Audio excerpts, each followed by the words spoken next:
jọ pé orin tuntun tí Saheed Òṣùpá jù lẹ̀ yìí máa dá wàhálà lẹ̀ o, nítorí àwọn èèyàn ti ń sọ oríṣiríṣi o.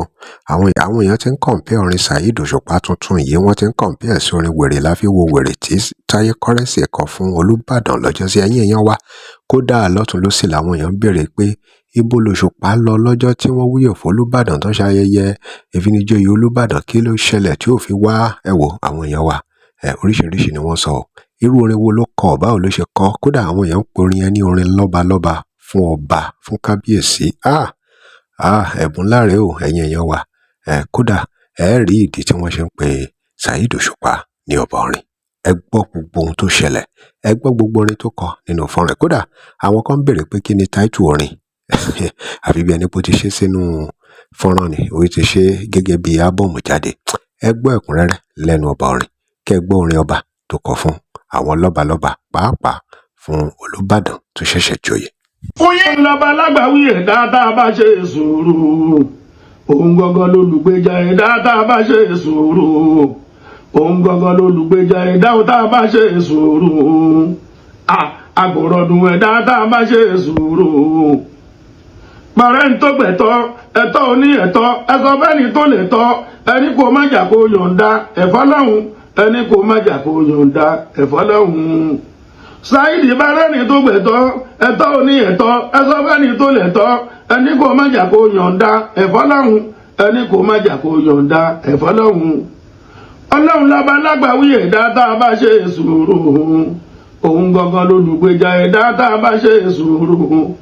Ọlọ́run ló fi ẹ̀jẹ̀ ẹ̀ kò kì í ṣèyàn àkọ́hún, ọlọ́run ló fi ẹ̀jẹ̀ kò kì í ṣèyàn kankan.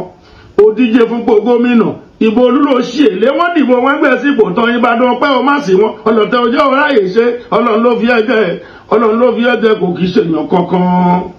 Wọ́n ti ń jó lùbàdàn lólùyọ̀ lélẹ̀, wọ́n ti ń jó lùbàdàn lọ́jọ́ tó ti pẹ́. Títàdéwọ̀ ìlú Ọ̀làdọ̀jà yẹ wá débi pé gbogbo ayé gbọ́ ọ̀run mọ̀ bọ́ba wá gbadé. Títàdéwọ̀ ìlú Ọ̀làdọ̀jà yẹ wá débi pé gbogbo ayé gbọ́ ọ̀run mọ̀ bọ́ba wá gbadé.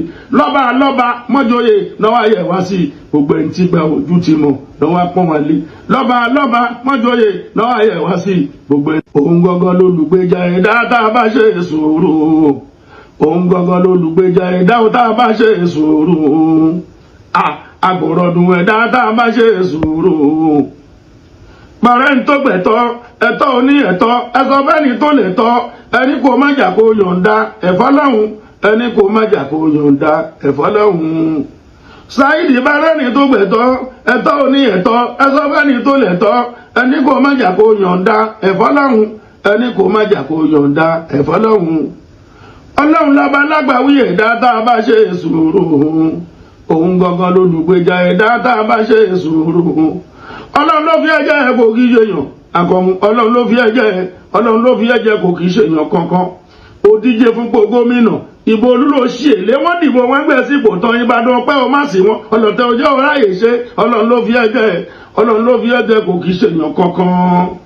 Wọ́n ti ń jó lùbàdàn lólùyọ̀ lélẹ̀, wọ́n ti ń jó lùbàdàn lọ́jọ́ tó ti pẹ́. Títàdéwọ̀ ìlú Ọ̀làdọ̀jà yẹ wá débi pé gbogbo ayé gbọ́ ọ̀run mọ̀ bọ́ba wá gbadé. Títàdéwọ̀ ìlú Ọ̀làdọ̀jà yẹ wá débi pé gbogbo ayé gbọ́ ọ̀run mọ̀ bọ́ba wá gbadé.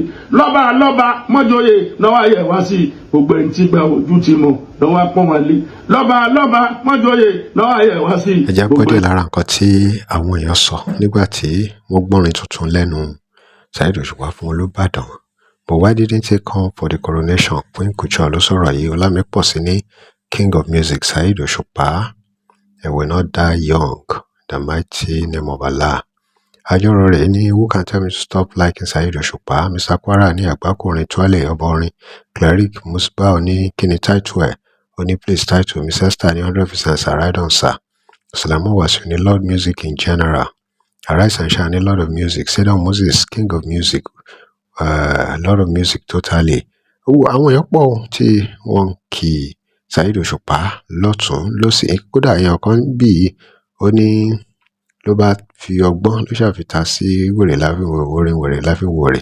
Mo sọ pé tèmi ó ní super alálùbáríkà tí Ládọjà bá fi wèrè wo wèrè lọ́jọ́ tí wọ́n yàn án. Ó ṣàṣàn kankan bẹ́ẹ̀ yẹn. nǹkan kan ló ní kò bá ṣẹlẹ̀. Ẹ̀yin èèyàn wa, Fọlọ́runṣọ́ Òjó Samuel náà ní wèrè ni wọ́n fi ń wo wèrè legend. Ó dáa. Àwọn kan ní Òṣùpá to the world, Fọlọ́runṣọ́ ló fi yẹn ránṣẹ́. Jamiu ní Olúfìmọ̀ one love. Oni Tẹ̀sùbà ní real music to praise king. Kudos to you, Mr. Music. You are the one that bail us from lọ́wọ́ wèrè láfi wo wèrè. Oríṣiríṣi làwọn èèyàn sọ. Oríṣiríṣi. Ṣùgbọ́n àwọn tó gbé sàǹdákátà fún Òṣùpá náà ló pọ̀ jù. Bẹ́ẹ̀ làwọn kan dẹ̀ ń sọ pé irú orin Saheed Òṣùpá yìí náà ló yẹ kankan fún Olúbàdàn. Drop comment and remember to like, share, follow us. Thanks for watching. I love you. Fún ìpolówó ọjà WhatsApp number page.